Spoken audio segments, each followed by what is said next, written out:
The human heart is a strange architect. It often builds its most permanent homes in the ruins of things that no longer exist. If you are the kind of person who reaches for a minor key when the world gets too loud, or if your most played playlist feels more like a wake than a celebration, you've likely been told that you're wallowing. You've been told that you're inviting the darkness in, or that you're simply addicted to your own sorrow. But there is a quiet, shimmering logic to the way we seek out the blue notes. It isn't about wanting to be miserable. It's about the desperate, silent need to be understood by a ghost. When you press play on a song that mirrors the ache in your chest, you aren't just listening to music. You are engaging in a biological and spiritual act of recognition. It's the invisible mirror, the moment where the internal formlessness of your pain finally finds a shape in the outside world. For some of us, happiness feels like a performance, a bright neon mask we have to wear to make others comfortable. But sadness? Sadness feels like coming home. It is the only room where we don't have to keep our back straight or our eyes bright. Think of your psyche as a vast, lightless ocean. Most of the time, we stay on the surface, navigating the waves of daily responsibilities, small talk, and the mechanical requirements of being okay. But there is a pressure building underneath. Micro-traumas, the small rejections, the words we didn't say, the ways we were overlooked as children, don't simply vanish. They sink.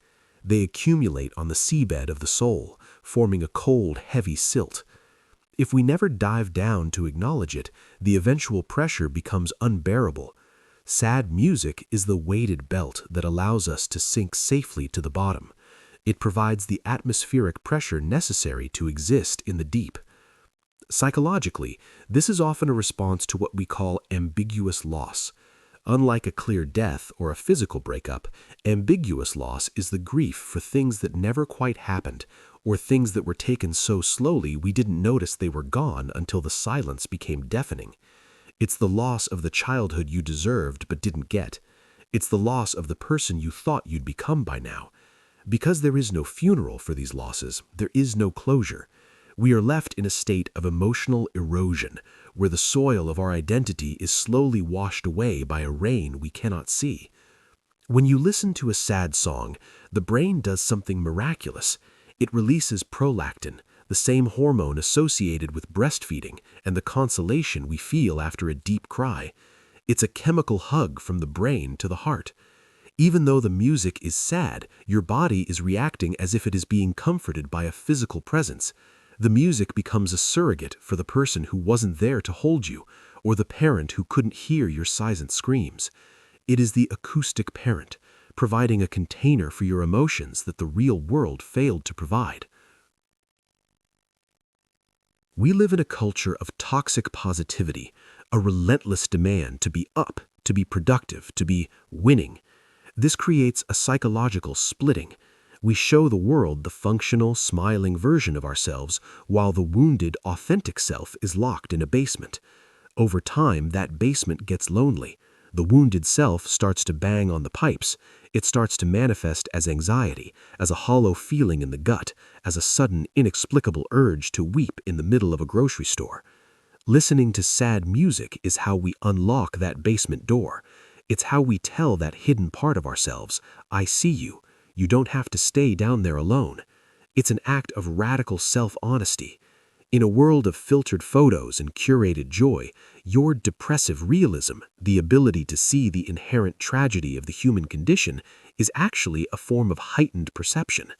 You aren't broken for feeling the weight of the world. You are simply refusing to look away. But why do we do it repeatedly? Why the loop? Why the same haunting melody until the sun comes up? This is where we encounter the compulsion to repeat. In trauma psychology, we often find that the mind seeks out familiar pain because familiar pain feels safer than unfamiliar joy. If you grew up in a household where love was conditional or where emotional needs were met with silence, then sadness became your baseline. It became your safety signal. In those instances, joy feels like a threat. It feels like a peak from which you will inevitably fall. Sadness, however, is the floor. You can't fall off the floor. By immersing ourselves in melancholic art, we are often trying to master the wound. We are revisiting the site of the original injury, but this time we have the remote control. We can pause it, we can turn it up, we can end it when we choose. It's a controlled burn, a way of clearing the brush of our inner landscape so that a massive, uncontrollable wildfire doesn't take everything down. Consider the metaphor of the empty well. We spend our days pouring our energy, our empathy, and our labor into the wells of others, our jobs, our families, our social expectations. Eventually, we look down and realize our own well is dry. We feel brittle. We feel thin, like butter scraped over too much bread. Sad music is the slow, steady rain that refills that well. It doesn't give us happy water, it gives us true water. It reminds us that our depth is still there, even if it's currently filled with shadows. But there is a danger in the water. There is a point where the music stops being a bridge and starts becoming a wall. There's a fine line between validation and rumination. Validation says, your pain is real and it is beautiful. Rumination says, your pain is the only thing about you that is real. Many of us stay in the blue notes because we are afraid of who we are without our sorrow. If I stop being the sad one, the deep one, the haunted one, then who am I? If the music stops, will I just be empty? This is the identity of the ache. We begin to decorate our prison cells with our favorite lyrics until the bars look like home. We mistake our symptoms for our soul. We find ourselves searching for the perfect sadness, that one specific chord progression or lyrical turn that will finally, once and for all, express the thing we cannot name. We are like archaeologists of the self, digging through albums and playlists, hoping to find the primal artifact of our own suffering. We think that if we find the perfect song, the pain will finally be solved. But music isn't a solution, it's a witness. And the problem arises when we start to value the witness more than the life being lived. We become spectators of our own tragedy, romanticizing our isolation until it becomes a tower we cannot descend from. We start to believe the lie that there is no beauty in the light, that only the shadows have substance. This brings us to the most difficult question of all. If the music is the only thing that makes us feel alive, is it actually keeping us alive, or is it slowly teaching us how to die to the rest of the world? Is your playlist a life raft, or is it the anchor pulling you down? To understand the answer, we have to look closer at the mechanism of melancholy, the way our brains process the beauty of a sad melody compared to the ugliness of a sad reality. There is a profound difference between perceived sadness and felt sadness. When we listen to a tragic symphony, we perceive the grief, but we're not necessarily in danger. This allows us to experience sublime empathy, the ability to feel for the human condition without being destroyed by it. Yet for those of us who have lived through the emotional erosion we spoke of earlier, that distinction is blurred. For us, the song isn't just a piece of art, it's a transcript of our lives. And when the transcript starts to write the future instead of just recording the past, that is when the music begins to change its tune. We have to ask ourselves, are we listening to find a way through the dark, or are we listening because we've decided to move into the dark permanently? Because there is a specific type of silence that happens when the music ends, a silence that most of us are terrified to face. It's the silence where the music can no longer reach us, where the metaphors fail, and where we are left with nothing but the raw, unharmonized reality of our own breathing.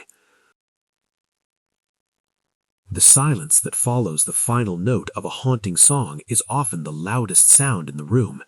It's in that vacuum where we realize that while the music held our hand, it couldn't actually walk us out of the woods. It merely sat with us in the clearing. This is the liminal trap, the space between being comforted by your pain and being paralyzed by it.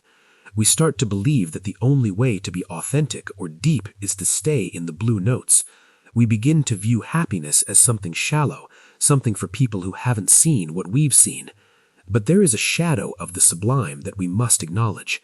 When we romanticize our melancholy through art, we risk falling in love with the reflection of our wounds rather than the healing of them. This is what psychologists call self-reflexive grief. It's when you're not just sad, you're watching yourself being sad, and you find the image poetic. You become the protagonist of a tragedy that never ends. And while there is beauty in the tragedy, there is no growth in a script that never moves past the first act. The pivot begins when we realize that the acoustic parent, the music that comforted us, was never meant to be a permanent residence.